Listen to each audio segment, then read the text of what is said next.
Se você quer ganhar dinheiro e ficar rico sem precisar esperar pelo longo prazo, um dos seus caminhos é o empreendedorismo, com certeza. Mas, é claro, nem sempre nós começamos com grande capital para investir, ou até com grande faturamento anual. E é justamente por isso que, para facilitar a estrada de quem está começando a empreender e também se manter dentro da lei, é que foi criado o MEI, que é uma categoria do microempreendedor individual. E a categoria do MEI conta com alguns benefícios legais para quem está começando. Só que ele não é tão simples assim quanto você imagina. Pior, existem 5 erros que muitas pessoas cometem ao se tornarem MEI e que podem simplesmente acabar com seus negócios. E é justamente desses erros que eu vou falar nesse vídeo. Eu recomendo que você assista esse vídeo até o final, porque saber quais são esses 5 erros podem salvar o seu negócio. Então, bora pro vídeo.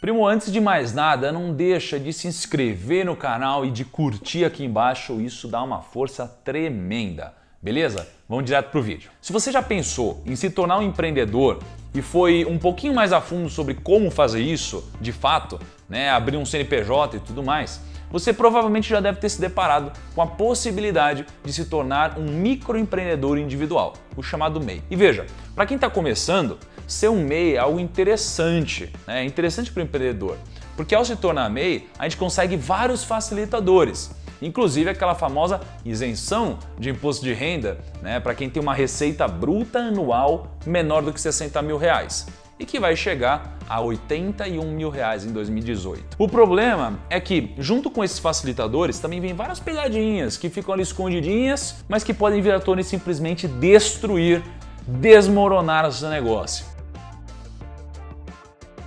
Nesse vídeo, eu listei 5 dessas pegadinhas e sem me prolongar muito mais, vamos partir logo para o primeiro erro. Primeiro erro, não ter controle das finanças. Bom, o primeiro erro, e que desencadeia todo o resto, é sem dúvida desconhecer os números básicos, tanto do seu orçamento familiar como o do seu negócio. Se você desconhece o tamanho dos custos e o tamanho do seu faturamento e também o quanto de lucro você tem, fica muito difícil tomar qualquer decisão. Fica difícil ver se é possível economizar, se o faturamento precisa aumentar, enfim, você trava totalmente nas suas decisões e você começa a tatear no escuro. E ainda pior, o fato de você desconhecer esses dados faz com que você cometa erros ainda piores. Os próximos erros que eu vou listar aqui no vídeo têm uma intimidade direta com esse fator que eu acabei de falar. E vocês vão entender o porquê. No fim, a realidade é o seguinte: se você quer evitar cometer erros com as suas finanças, seja como pessoa física, seja como MEI, você precisa entender exatamente como está funcionando e para onde está indo o seu dinheiro, como ele está chegando e se realmente ele está chegando. Porque conforme você cresce, esse assunto começa a ficar bem mais difícil e delicado e por isso você tem que prestar atenção desde já. Segundo erro: cobrança tributária ao mudar de categoria. Como eu disse para você no começo do vídeo, existe um benefício muito famoso que nos acontece ao nos tornarmos MEI. A gente tem uma isenção tributária de imposto de renda que vai até o limite da renda bruta anual de 60 mil reais. Isso quer dizer, em outras palavras, que se você se transformar num MEI e em um ano você não atingir uma receita bruta maior que 60 mil, você não vai precisar pagar nenhum imposto de renda, apesar de você ter que fazer uma declaração. A declaração ainda é obrigatória. Mas poxa, isso é uma coisa muito legal, não é? Porque afinal de contas, tudo que a gente quer quando a gente começa um negócio é crescer. E a parte tributária de um empreendimento é sempre muito complicada. Se a gente tem a possibilidade de começar com uma isenção de imposto, isso já é uma ajuda enorme para a gente poder ter esse gap de crescimento. O problema é o que acontece quando a gente supera essa receita bruta. E isso por um simples motivo. Quando você passa dessa receita, você passa a ter obrigações tributárias a pagar com o governo. E essas obrigações saltam, em média, 306%. Ou seja, se você consegue R$1 a mais do que os 60 mil permitidos, você adquire, por consequência, o triplo do custo tributário que você tinha antes.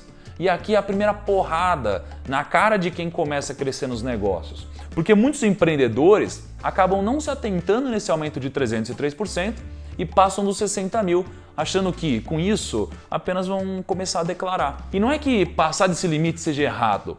né? Se a gente passa, é um sinal que o nosso negócio está crescendo. Isso é bom. O problema é quando a receita que você tem no ano excede apenas um pouquinho do valor estabelecido para isenção. E esse pouquinho do ganho acaba não compensando o custo tributário que você ganha na outra parte. Até porque, veja só, o limite é em relação ao seu faturamento anual e não ao seu lucro. Ou seja, pode ocorrer que você, sei lá, consiga um faturamento de 61 mil, mas o seu custo seja de 60 mil. E você termine um ano com 1 mil de lucro, né? R$1.000 de lucro. E mesmo com esse R$1.000 de lucro, por conta do limite ultrapassado no faturamento, veio os 303% de aumento tributário para pagar. E é uma situação bem complicada de lidar. E isso, além de poder complicar o financeiro do seu negócio, ainda de certa forma reduz pra caramba a sua perspectiva de prosperar. Então você começa a empreender com aquela trava na sua cabeça de que você não pode faturar o bastante para não passar da receita anual permitida. E aí o crescimento do negócio trava. Mas existe uma solução e ela é até que bem simples, que é planejar seu crescimento, né?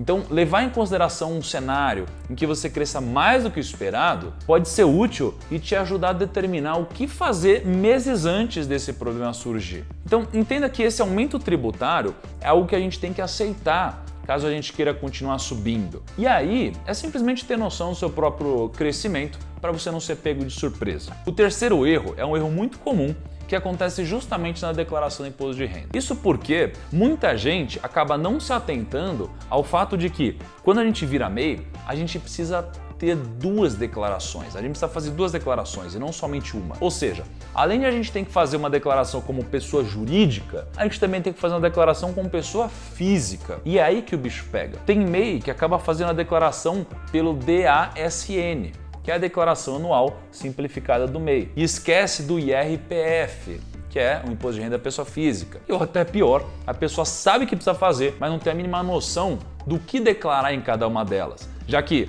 muitas vezes, o que a gente ganha como empreendedor acaba se misturando com o nosso patrimônio da pessoa física. E bom, o que fazer então? É mais simples do que parece, né? Até porque as duas declarações são feitas de forma separada. Basicamente, você vai entrar no site do DASN, tá? Você vai utilizar o seu CNPJ para você logar e tudo mais. E lá a sua declaração vai ser apenas referente às suas receitas brutas, ou seja, sem colocar os seus custos. E também se você teve empregado ou se você não teve empregado, beleza? Então é importante lembrar que as receitas brutas vão contabilizar todas as vendas ou serviços que você prestou no período. E é importante lembrar que a declaração é sempre referente ao ano anterior. Então em 2018, por exemplo, você vai ter que declarar com base nas informações de 2017. Já no Imposto de Renda da Pessoa Física, no IRPF, aí sim nós passamos a considerar os seus custos e principalmente o valor que você tem que declarar, que acaba sendo o que sobra, né, das suas receitas em relação aos seus custos. Então, se você conseguiu exatamente 60 mil de receita bruta e 40 mil de custo no ano, 60 mil vai para a declaração como MEI e 20 mil para a declaração como pessoa física. Não é tão complicado assim, né?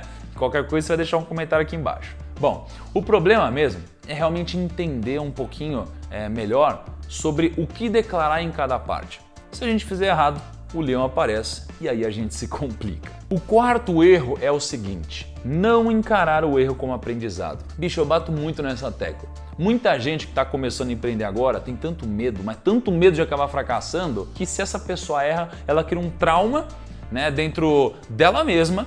Ela começa a ter problema na hora de decidir o rumo dela no empreendedorismo. E cara, se você é MEI, você está só no começo da estrada. Você vai se deparar com muito erro ainda na sua vida. E é super normal. Não existe um empreendedor que não erre. O lance é você ver o seu erro, assumir que errou, analisar o cenário e ver o que você poderia ter feito, né? E aí você vai aprendendo com isso. O fracasso, ele não chega quando você erra, mas sim quando você desiste, você para de tentar achar lições nisso. O poder da resiliência, de se manter firme, mesmo depois dos erros, é uma das grandes características das pessoas de sucesso.